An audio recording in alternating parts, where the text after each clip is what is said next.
Okay, so what's a deal? A deal is not necessarily something that's a cheap price. That's one of the things, but there are a lot of other ways to make money other than cheap price. And I want you to be aware of that most people, all they know about is if I can't buy it cheap, I can't make money. You can definitely make money.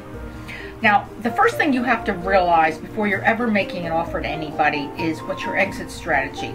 If I buy this property, you have to think to yourself, how can I make money at it? So as you're talking to the seller on the phone, now in this case, we're not talking about REO brokers, we're talking about talking to FSBOs. So that you're listening to what the seller has to say and he's going on and on. And the first thing you're thinking about, let's see, how can I make money at this? Can I steal it? And what do I mean by stealing it? That means cheap price. So what do I mean? You cannot pay more than 70% of the fixed up market value minus the repairs. Obviously, you have to be good at knowing what the fixed up market value is, and that is another whole topic in itself, which we will get to a little later. So if you're going to, now that's if you're going to buy it and you're going to repair it yourself. If you are just going to act like a bird dog and you're going to flip this to somebody else, then you have to buy this cheaper, because most investors know that formula of 70% of the fixed up market value. And so that's what they're going to buy it from you from. And if you haven't left yourself any kind of a margin, then you're not making any money. So it's great if you're going to fix it yourself, the 70%, but you've got to have a margin in there because that's your fee.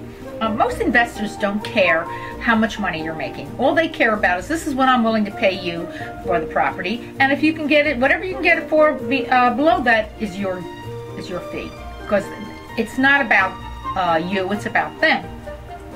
Now, after you're talking to the seller for a while, you realize you're not going to steal it because their mortgage balance is too high. It's not necessarily a deal killer, so you have to think to yourself, well, let's see. How can I make money in this situation? The second way to make money is what I call creating assumable financing. Now, when I say assumable financing, I don't mean that you're going to assume anybody's financing, because you are not going to go and qualify for loans. Remember, you can do this without having a job, without having any kind of credit or money on your own. You could definitely do this without any of those.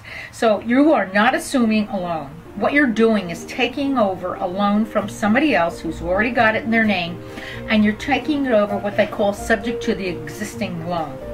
And the example that I use to help people explain is this. Husband and wife get married.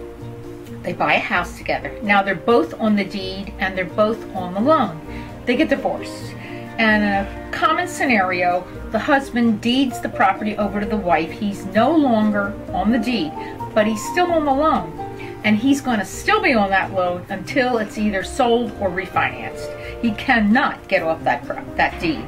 So that's what a subject to is. The seller's name is still going to be on the loan, but he's not going to be on the deed anymore. You are going to take the title from him.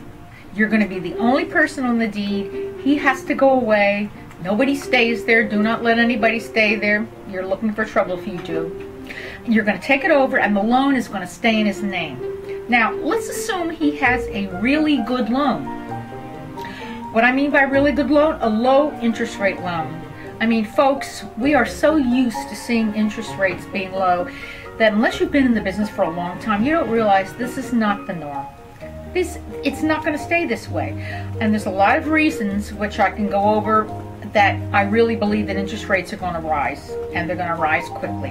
And so you cannot count on interest rates being low. That's why this is such a wonderful time to buy real estate, because the interest rates are so low. So if you have somebody who has a nice fixed rate loan and it's 5% or below, this is a gem. And even if they're behind, all you have to do is make up the back payments on the loan, and then you keep the loan and you take it over what they call subject to the existing financing. So they're gone, you have the title, but you're making the mortgage payments. Then you can find somebody else and you sell the property to them, but you keep the financing. None of the financing changes. The deed is still going to stay in your name. The loan is still in the past seller's name, but the new buyer is going to be making payments to you and you're making payments to the bank. So how do you make money? Easily. There are so many people out there who have lost their houses, and they're not necessarily deadbeats. You could, when you pull somebody's credit report, you'll see that for the longest time they had really good credit. They made all their payments on time. They're not deadbeats. They made a bad mistake. They made a mistake in judgment. They got talked into one of these, silly things. And they kept using their houses like ATM machines, and they kept cashing out. And all of a sudden, the house is not worth the paper it's printed on, and they're stuck. So they have to walk away from the house. They've got a foreclosure on their record.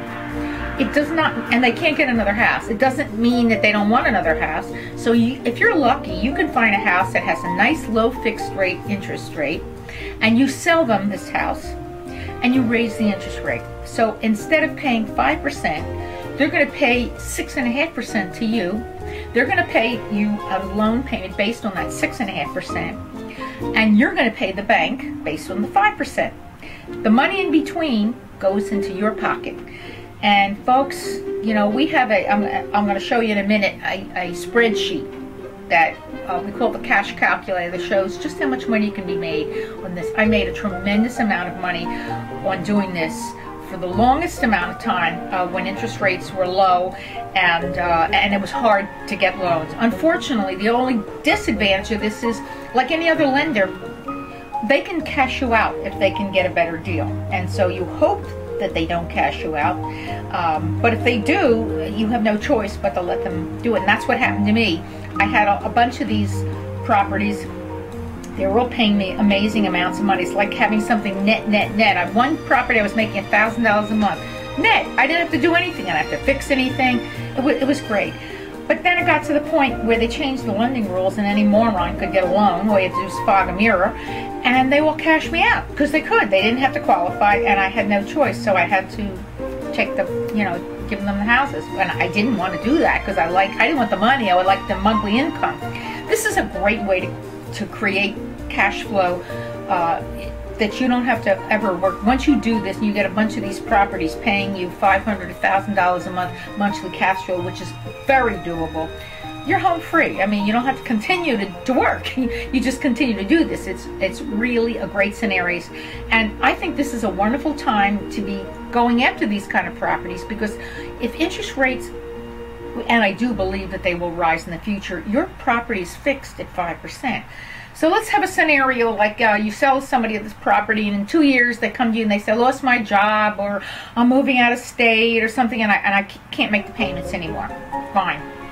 What you do is you say, look, leave the house in nice condition, and I won't do anything to your credit. I'll keep you, and I'll just take the house back. And in fact, if you help me sell it to the next person, then maybe we could do something together, because of course they're going to want their money back. Sometimes you don't have an obligation to get their money back, but you know what? The last thing you want is a foreclosure, to go through a foreclosure and fight these people. You always try. It's always better for cash for keys. If you could work out some kind of a negotiated sell them, if the house is in good condition, who cares? Give them their money back. If they're going to be helpful, and they'll interview the new people, they'll show the house for you, they'll tell everybody how great the neighborhood is and how wonderful you are to work with them. And it's a win-win situation, because you're going to get the money back from the next person anyway. And now let's assume it's 2 years later and interest rates, instead of being 5, are 6. Instead of reselling the property at 6.5, you can turn around and sell it for 7.5. But your underlying payment is still 5. And so the deal only gets better and better.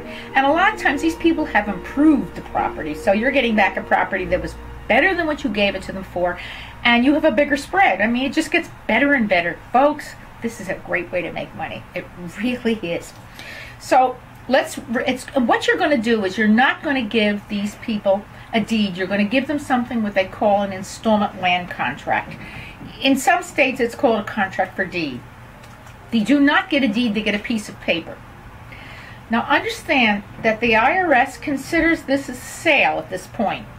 So you no longer have any tax write-offs. You can't take any of the benefits of being an investor when you're renting properties, where you get write-offs for any kind of interest that you're collecting or any kind of repairs. You can no longer do that. the IRS will consider it a sale, and the new homeowner gets all those tax benefits. So you're going to have to pay taxes on your income that you get. Like, who cares?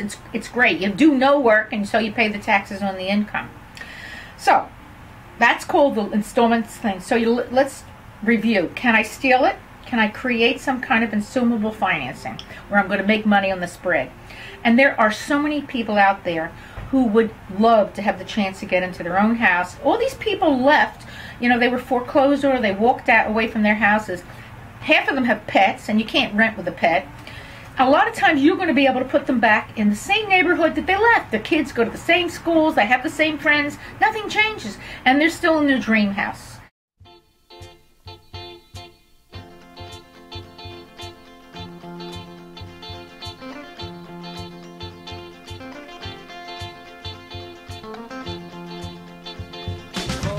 In my life, I have someone who needs me, someone I've needed